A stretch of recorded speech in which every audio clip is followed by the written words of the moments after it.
You didn't just hear a rumor about a royal memo. You are watching the fallout of a significant constitutional event that has reportedly sent shock waves through Downing Street.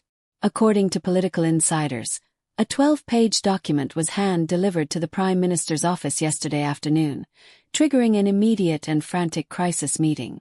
The question everyone is asking is why a government with a commanding majority would be this terrified of 12 pages of text. The answer lies in the specific nature of the document. Prince William didn't just write a letter of complaint.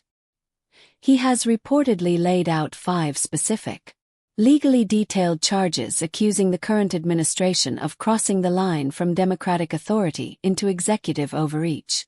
Number 10 allegedly tried to keep this out of the press, out of the civil service, and out of your sight.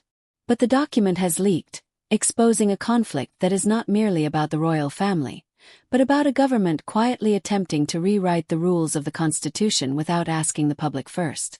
To understand the gravity of the situation, we must first look at the context. The government has been pushing a bill labeled as modernizing the monarchy, framing it as a necessary step to update archaic traditions and cut ceremonial costs. For months, they treated the Prince of Wales as a purely ceremonial figure, someone expected to cut ribbons and remain silent on matters of state. However, sources suggest they catastrophically underestimated him. The leaked memorandum indicates that William was not merely observing. He was analyzing the legal implications with constitutional experts. When the government moved to strip away what they called ceremonial powers, the prince reportedly realized this was not just modernization but a consolidation of power for the executive branch. He didn't respond with emotion. He responded with constitutional law. The result is this 12-page document that exposes 5 specific bombshells threatening the established balance of power in the United Kingdom. The first charge is perhaps the most explosive. The memo accuses the government of an unlawful usurpation of the royal prerogative. In constitutional terms, this refers to the reserve powers held by the head of state to check the power of a prime minister. The leaked text allegedly argues that a government cannot simply vote itself powers that the crown has held for 600 years to ensure balance. It describes such a move not as democracy but as a dangerous precedent of tyranny. The core argument here is that if the Prime Minister absorbs these powers, there is no mechanism left to hold the executive accountable if they overstep their legal boundaries. It is being described by experts as a constitutional coup dressed up as bureaucratic reform. If the first bombshell was a domestic power grab, the second charge contained in the memo is a diplomatic time bomb that threatens Britain's standing on the global stage. Prince William moves beyond the borders of the United Kingdom to address the Commonwealth. It is crucial to remember that King Charles is not merely the monarch of Great Britain. He is the head of state for 14 other independent nations, including Canada, Australia, and New Zealand. The leaked memorandum reveals that the government's modernization bill attempts to fundamentally alter the role of the crown without a single formal consultation with these Commonwealth realms.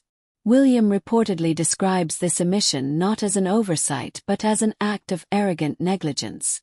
The text allegedly states that rewriting the terms of a shared monarchy without engaging international partners is constitutionally reckless and deeply disrespectful. The implications here are catastrophic. By treating the monarchy as a purely domestic institution that Downing Street can reshape at will, the government risks triggering a wave of republicanism across the globe. William argues that this isn't just bad diplomacy.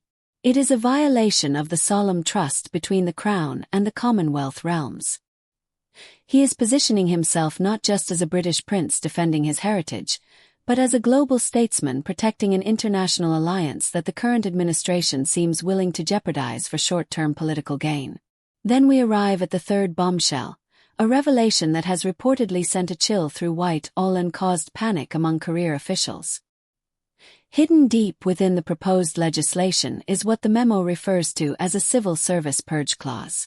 This section of the bill allegedly grants the government new, unprecedented powers to discipline, reassign or dismiss civil servants who are deemed to be obstructing the modernization agenda.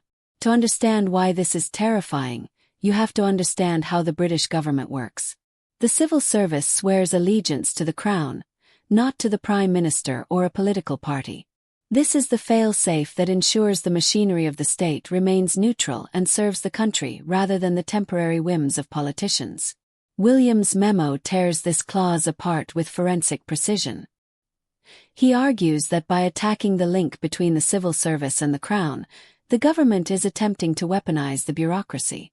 The memo reportedly contains a line that is circulating furiously among MPs today. You don't write a purge clause into a bill unless you know you're breaking something bigger.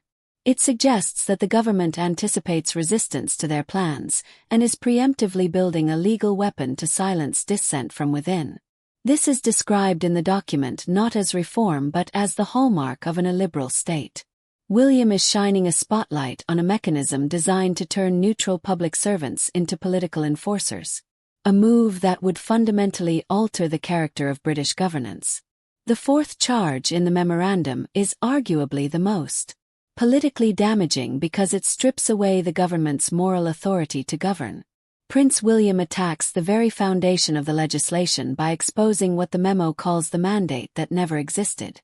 The document reportedly contains a forensic analysis of the governing party's last general election manifesto, pointing out a glaring omission. Nowhere in that manifesto did the party ask the British public for permission to rewrite the